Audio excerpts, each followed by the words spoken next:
Welcome to After the Bell. We have Infosys numbers coming up very shortly on your screens. Remember the company has done a 1% constant currency revenue growth this time around.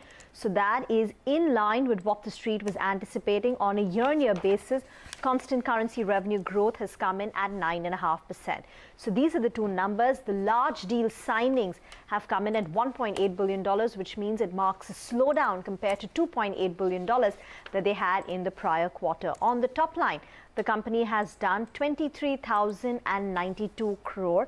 That is what our screen is flashing right now. That would be a growth of about 2% on a sequential basis.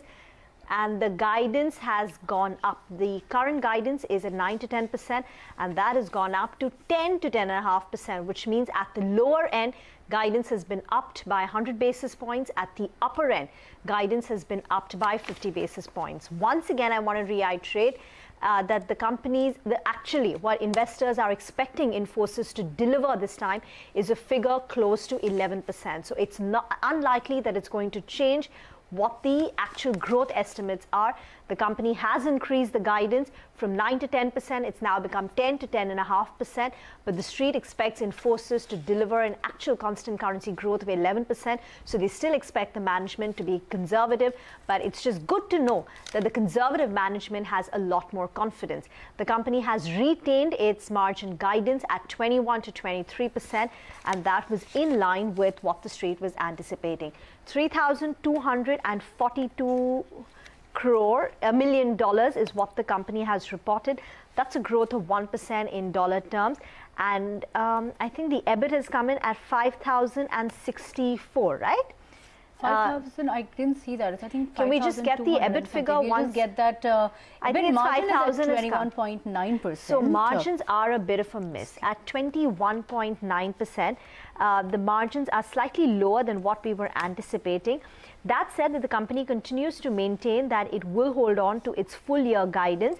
But if the street was expecting that the company's guidance would be closer to the middle of the guided range, closer to 21%, this number would come as a tad bit of a disappointment. For the first 9 months of the year, the company has delivered margins of 21.4%, which means it's closer to the lower end of the company's guided band. A quick run through, because there are a lot of numbers which are flashing on your screen. The company's constant currency revenue growth of 1% is in line with estimates. Margins have come in at 21.9%. That is lower than street expectations. The company on expected lines has increased its guidance. The new guidance stands at 10 to 10.5%. And the margin guidance has been unchanged. So the positive in the number is that the guidance has increased, but the negative in the number is that there is a margin miss this time around. And for the first 9 months of the year, the company has delivered margins of 21.4%, which is closer to the lower end of the company's guided band of 21 to 23%. So there could be some margin moderation from an investor point of view. Guidance being increased is a positive, but as I said, most analysts had pegged the actual growth estimate closer to that 11% mark, so it's unlikely to move the needle on the growth expectations. Deal wins are lower this time at $1.8 billion, which compares with $2.8 billion last time around. Digital growth continues to be very strong at 40.8% on a year-on-year basis, so that run rate remains pretty much intact. A quick run through of what they've done in terms of verticals. Financial services growth is a bit disappointing. It's actually come in at 6.2%, which is lower compared to the 10.3% growth that they had in the previous quarter. Remember, this includes the Stater acquisition. So if you strip that out, growth would actually be lower. So this ties in with the commentary from the company as well as some of the industry people. The BFSI growth is incrementally weakened. There is volatility in the capital markets. Some of the European banks are weak. And the other miss is that retail, which was quite muted in the previous quarter, hasn't really recovered. It was a 1.1% growth that retail clocked in Q2, and that has just gone up marginally to 2.5%. These are the bulk of the sectors, because between the two, they contribute close to about 45% of the company's revenues. The rest of the verticals have done pretty okay. In fact, there is a double-digit growth in all the verticals, barring energy, financial services, as well as retail. So these are the quick numbers that we have. You have any more? No, that's actually not loading for me. So I'll just get in Harit Shah, the senior analyst at IT India Nivesh. Harit, what do you make of the numbers? Would the street take heart from the guidance, or would margin be a little bit of a dampener? Hello. Yes, Harit, can you hear me? Yeah. Okay. So Harit, what do you make of the guidance, and is margin a little bit of a dampener for the company?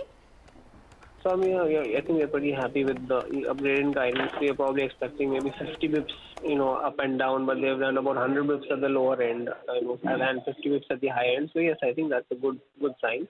I think margins are, yes, you could say slightly lower than what we're expecting, but I don't think it is enough of a dampener. I think the fact that they've been able to increase guidance and growth is obviously better than what it was earlier. So that is, I think, is more than makes up for the, as far as the margin is concerned. But I think, what we need to look at is in terms of the results, in terms of the, vertical breakup, what is driving it, what vertical. So that is something which we obviously are not yet fully conversant with as of now. Dipesh, your quick first cut on the numbers. The street was perhaps working with a guidance raise, but the raising of the upper band of the guidance by 50 basis points does seem like a positive. What are the key points that stand out for you, and would you be slightly concerned about BFSI? Because, we were hoping for some kind of a revival in BFSI. Given it's seasonal, yes, it could be understood, but could this signal some kind of pressure going forward as well? Yeah, so first about the number per se, this quarter I think revenue performance continued to remain strong for Infosys, and deal intake also gives confidence about sustainability of that performance. Margin is stayed below what we expected, but I think revenue positive surprise largely negate that margin TED underperformance kind of thing. Coming to the vertical related comment, I think BFSI remain expected to remain soft, and I think this quarter seems to be softer. I think management commentary, how they expect calendar 20 to play out would be crucial to get better sense about, because it is broadly 1/3 of the revenue. So how it plays out will give confidence about growth sustainability entering into calendar 20. Let me just go through the management comments as well.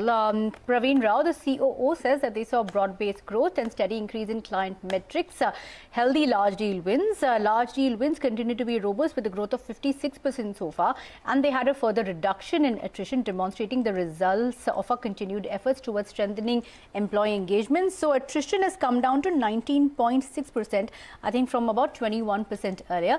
Nilanjan Roy, the current CFO, says that operating margins improved further during the quarter, driven by cost optimization and operating leverage. Cash generation was extremely strong, with cumulative free cash flow crossing 1.5 billion. Return on equity increased further to 25.9%, driven by margin expansion and increased shareholder payouts. Urmil, would you be slightly concerned about the deal wins being at $1.8 billion? Again, the last couple of quarters, we've seen a fairly steady run rate. This is slightly lower than the last, say, 2 to 3 odd quarters. Sure. So, no, we won't be concerned as that regard, because we need to remember that last quarter there was a one big chunk that came from, the Verizon deal. That was roughly about $700 million. So even a $1.8 billion quarterly run rate is quite good.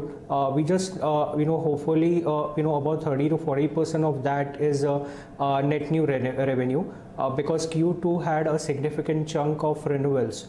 Unless and until there is a disappointment on that front, I believe the TCV in this quarter is quite good.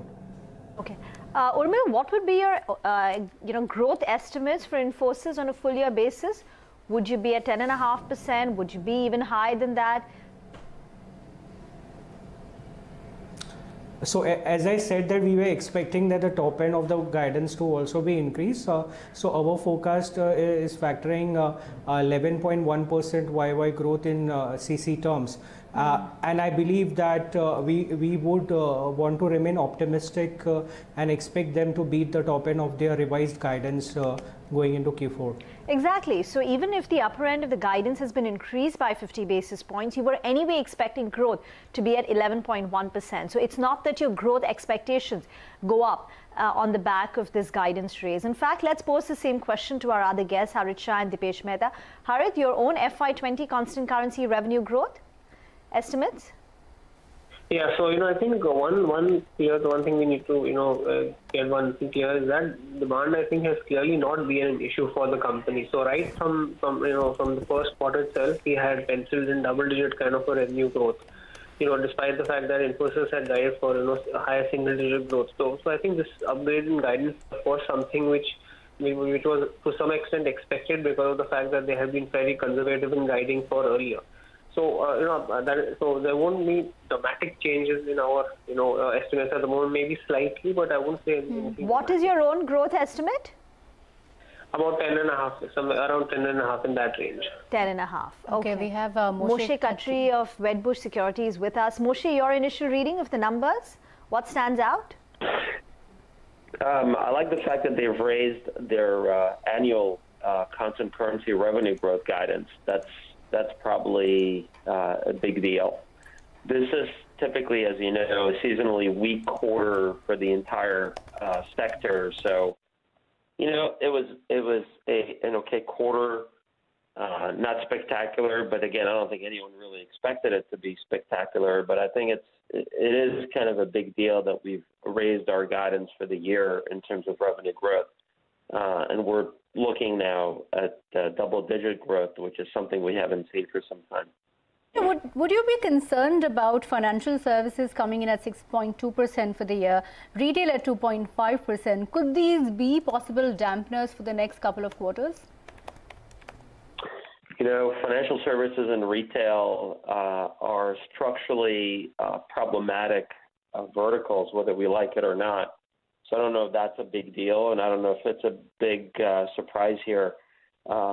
Digital had very, very strong numbers, and obviously digital is really what's going to be the main driver down the road for overall top-line growth. So I thought that was pretty impressive. So digital growth has come in by about 40.8% on a year-on-year basis. Moshe, what do you make of margins? They have retained that margin guidance of 21 to 23%. Do you believe in perhaps by the end of Q4, they could look at revising that guidance upwards for the next fiscal? Or is there a scope there to do so? Remember, companies are investing pretty aggressively in digital skills, among other things.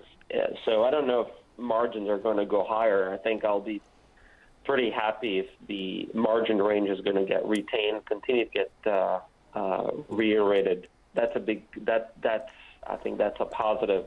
So I don't know. If this is not the time to actually expand margins, given the fact that you have to invest in growth, and I think that's what's going on.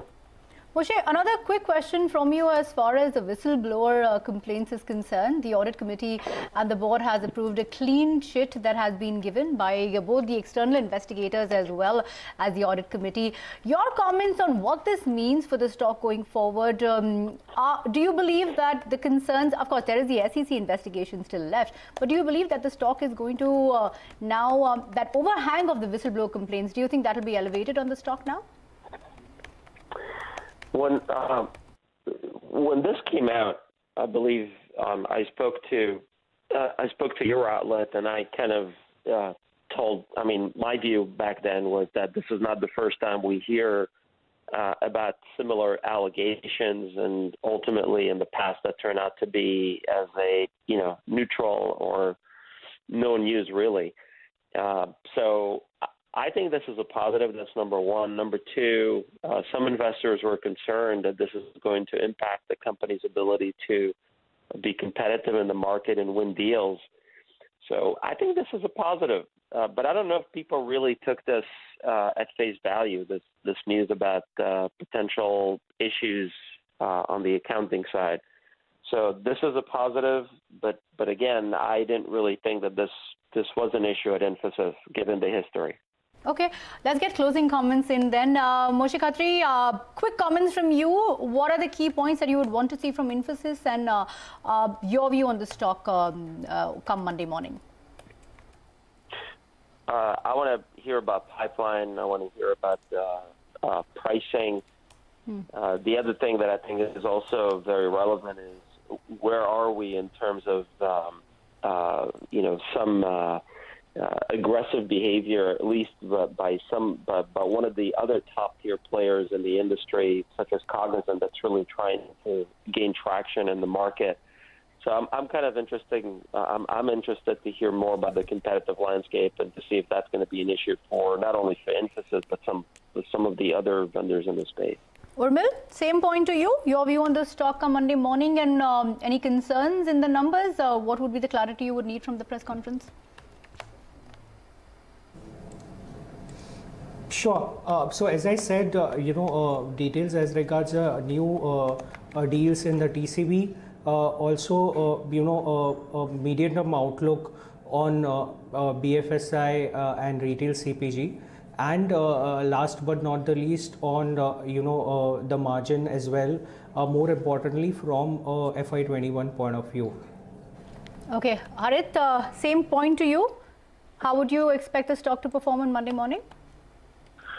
Yes, I think clearly, if you remember when the allegations had come out, the stock had cracked, by about a good 10-15%. To a large extent, that has been recovered. But, despite that, I think that the street will be enthused by this upgrade in guidance. The important thing to look at is obviously what is the outlook for BFSI and retail. As Moshe rightly said, that these two verticals are structurally, facing issues. And, they account for something like 40-45% of revenue for Infosys. So clearly these are these are a couple of important issues that need to be addressed. Of course, the lower attrition also is another positive sign. So yeah, I think there are some, incrementally positive takeaways, more positive than negative for sure. Okay, so the press conference, I believe, is delayed by just about 5-10 minutes. Broadly, good set of numbers. I think the press conference is largely going to be about the whistleblower complaints and the clean sheet given by the audit committee. But let's quickly run through the numbers, Rima, and what stands out and what more clarity we need. Well, I think this is a neutralish reaction you should get. Q3 is in line. Revenues are in line. There is a bit of a margin miss. The FY20 guidance on revenue hasn't been increased on expected lines. The margin guidance has been maintained again at 21 to 23%, which is in line. So Q3 and guidance for FY20, I think, would be in line with what the street was anticipating. What the street will like is the clean chit, which has been given by the company and the board to the management. So that should allay the concerns and put to rest all the whistleblower issues and the overhang on that. So that is the positive. But on the flip side, the negative is that the margins are a bit of a miss, and therefore now, in terms of an EPS impact, maybe you will have to moderate your margin expectations for the full year. Depends on what the management says in terms of the recovery for the margins. Was it a one-off? That will be crucial to track. That is one miss. And the other miss is that BFSI and retail outlook, which we said is 45% of the overall company's revenues, that outlook is muted, and that casts a gloom on the rest of the industry as well. So as I said, most of the numbers you would say is in line. The positive is the whistleblower complaint. The negative on one hand is the margin miss, as well as the fact that BFSI and retail outlook is a tad bit muted. So I guess, we'll get more clarity from the company, but it should be neutralish. It's a mixed bag. Some positives, some negatives so far in the numbers. Okay, so we're going to have the management addressing the live press conference just a short while from now. But for now, we'll take a very short break and wrap up this special analysis on the Infosys numbers. Thanks for watching. The management will, as I said, be here anytime soon. So stay right there and stay tuned to CNBC-TV18.